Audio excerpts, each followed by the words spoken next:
In Europe, in the second half of the 9th century, the Vikings were the most feared enemy. They wished to die with sword in hand and go to the paradise Valhalla as heroes. At night, the Vikings attacked the smaller kingdoms of England because they could not offer decent resistance. In one such attack, the leader of the Vikings, Ragnar, killed a king and insulted his wife. A priest who arrived at the scene of the battle helped her for 2 months. The subjects mourned king, and the royal council declared his cousin, Aella, as his successor. Father Goodwin sympathized with the queen because she did not give the king an heir, but she admitted that she had a son by the Viking Ragnar. The priest handed the new king a sword, but suddenly a stone fell from its hilt, causing anxiety among the courtiers. Several years later, the queen gives birth to a son. She realizes that it is dangerous for the baby to stay in the castle, so they take him to Italy to be able to recognize her son. The woman puts a pendant around his neck made from the same stone from the sacred sword of the kings of England. When her son grew up,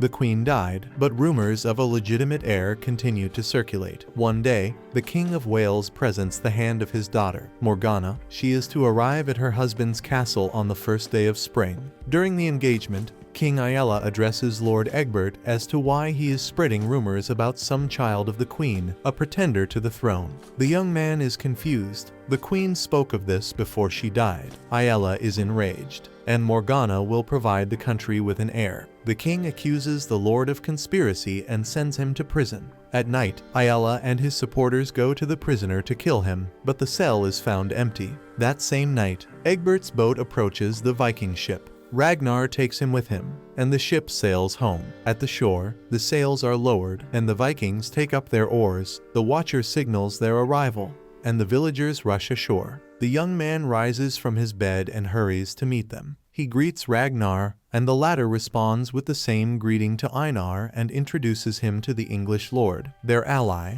and then introduces Einar, his only son, and instructs him to teach the Englishmen the local customs, for he has promised to draw the coast of England for them. The next day, Einar takes Egbert on a falconry hunt. He brags about his bird, but she cannot catch a single duck. The Englishman points to another hawk, who has flown out from behind the trees and caught his prey. Enraged, Einar runs into the woods and sees the slave with the hunting bird. He does not believe that he himself caught and tamed the hawk, and accuses him of stealing. Einar kicks the slave in the chest, and the bird attacks his face. The master orders the execution of the slave, but Einar objects. He will decide his own fate. During the feast, Ragnar decides what to do with the insolent slave. Einar rips the pendant from his chest and throws it at his feet, but then the witch's voice is heard, telling him that Eric must not be executed. If anyone kills the slave, Odin's curse will come upon him. Ragnar decides that it will not be man who kills him,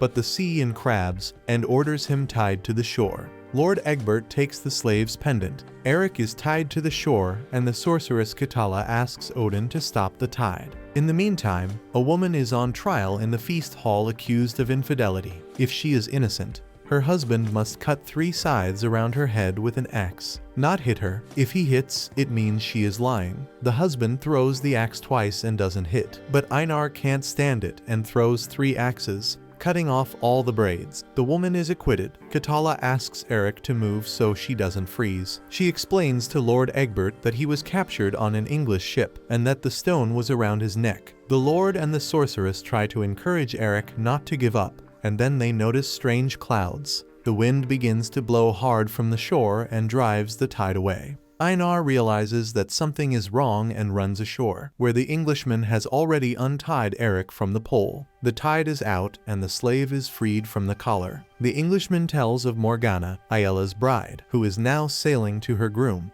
A large sum of money can be obtained for her ransom. The sorceress gives Eric a fish of celestial iron, which always points to the North Star. The runes say that help Eric on his journey. During the voyage, a Viking ship encounters a ship with Morgana aboard. Einar orders her not to be touched so as not to reduce her price. However, after a battle aboard an English ship, Morgana crosses over to the Viking ship, and Einar falls under her spell. He refuses to give her to Aella. Upon returning home, Einar and his crew joyfully run through the oars, eliciting cheers from onlookers when they show Morgana. However, She threatens to kill herself if anyone touches her and bites Einar when he tries to hug her. Eric jumps up from his seat and is ready to rush to her aid, for which Einar punches him. The men leave. Morgana remains on the ship under guard. The feast begins, and Ragnar notices that his son is upset and agrees to give the girl to the boy.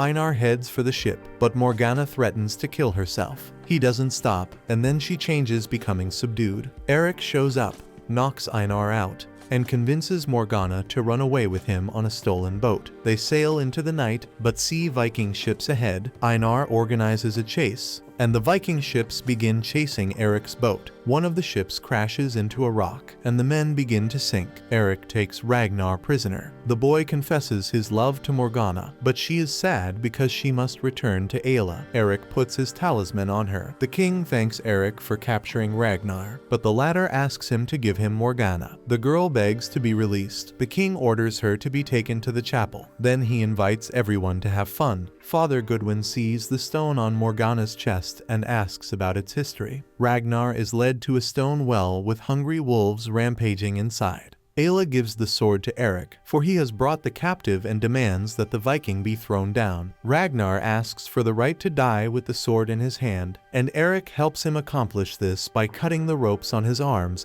and giving him the sword. Morgana realizes that Einar and Eric are brothers, and that Eric betrayed his father. Ayla becomes angry at Eric for helping Ragnar and cuts off his hand. Einar calls on the Vikings to go on a campaign to Morgana and avenge Ragnar, but the wars are hesitant. Einar goes ashore and sees Eric there. He has returned for help. We need to take Ayla's castle. He will show the way on the high seas. The Viking ships sail to Ayla's castle. Preparing for a siege, the Vikings attack the fortress, breach the gates, and begin the fight. Eric kills the king and then rushes into battle with his brother Einar. The battle lasts a long time as the men fight as equals. Eventually, Eric's sword breaks and Einar is ready to strike him, but he looks into his brother's face and hesitates, and it costs him his life. Eric strikes him with the fragment of his sword and then asks Morgana perplexedly why he didn't strike. He hands the sword to Einar and he dies, turning to Odin as a Viking should. At night,